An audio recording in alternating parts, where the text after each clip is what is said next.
చాలా మంది ఏమన్నారంటే సిల్వర్ ఓక్ 3 సంవత్సరాలు పడుతుంది సిల్వర్ ఓక్ రావాలంటే. మరి ఈ మధ్య కాలంలో వాళ్ళకి జీవనోపాధి ఏంటి?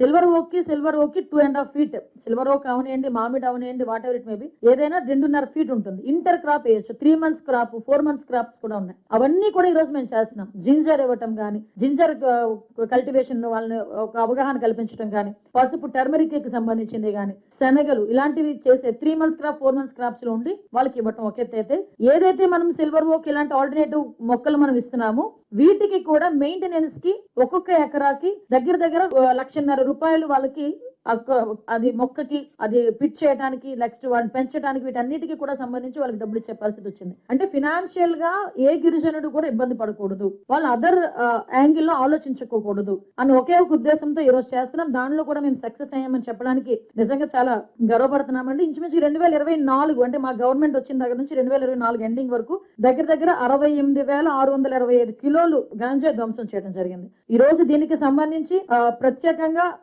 ఇంకొక స్పెషల్ ఏంటంటే, ఏదో గాంజా పట్టుకున్నాము, వాడు ఎవరిని అరెస్ట్ చేసేసాము, జైల్లో పెట్టేసాము, వాడు వెళ్ళి బెయిల్ మీద వెళ్ళాడు, లేకపోతే శిక్ష పడుతుంది, అది కాదు.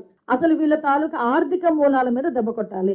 ఆర్థిక మూలాలు ఎందుకంటే వాడు ఇలా సంపాదించింది అక్కడ ఒక ఎసెట్ రూపంలో పెడతాడు. ఆ ఎసెట్ ని కనుక మనం సీజ్ చేయగలిగితే ఇలాంటి యాక్టివిటీస్ తగ్గుతాయని గౌరవ ముఖ్యమంత్రి గారి ఆదేశాల మేరకు ఈ రోజుకి దగ్గర దగ్గర 7 కోట్ల రూపాయలు పైగా ఆస్తులు సీజ్ చేయడం జరిగింది. నాకు తెలిసి దేశంలోనే ఫస్ట్ టైం ఈ రకంగా చేయటం, మన ఆంధ్రప్రదేశ్ చరిత్రలో ఫస్ట్ టైం కూడా ఆటోమేటిక్ గా. సో ఎప్పుడు కూడా ఆస్తుల వరకు వెళ్ళాలి, మేము ఆస్తుల వరకు వెళ్తున్నాం. ఇది గౌరవ ముఖ్యమంత్రి గారి ఆదేశాలు. ఇప్పుడు కింగ్ పిన్స్ ఎవరైతే ఉంటారో, ఇంకొకటి కూడా చాలా క్లియర్ గా చెప్తున్నాం, ఈ కింగ్ పిన్స్ ఎవరైతే ఉంటారో వీళ్ళ తాలూకా ఇప్పుడు ఒకటి దొరుకుతారు, దొరికిన తర్వాత ఇమీడియట్ గా వాళ్ళ తాలూకా ఆస్తులు జప్తు చేస్తున్నాం. వాళ్ళు వేరే వారి పేర్లు చెప్పినా, ఎక్కడి నుంచి వస్తుంది, హౌరిజన్ ఎక్కడి నుంచి వస్తుంది అని చెప్పినా, వాడన్నిటి మీద కూడా ఇన్వెస్టిగేషన్ చేస్తున్నాం.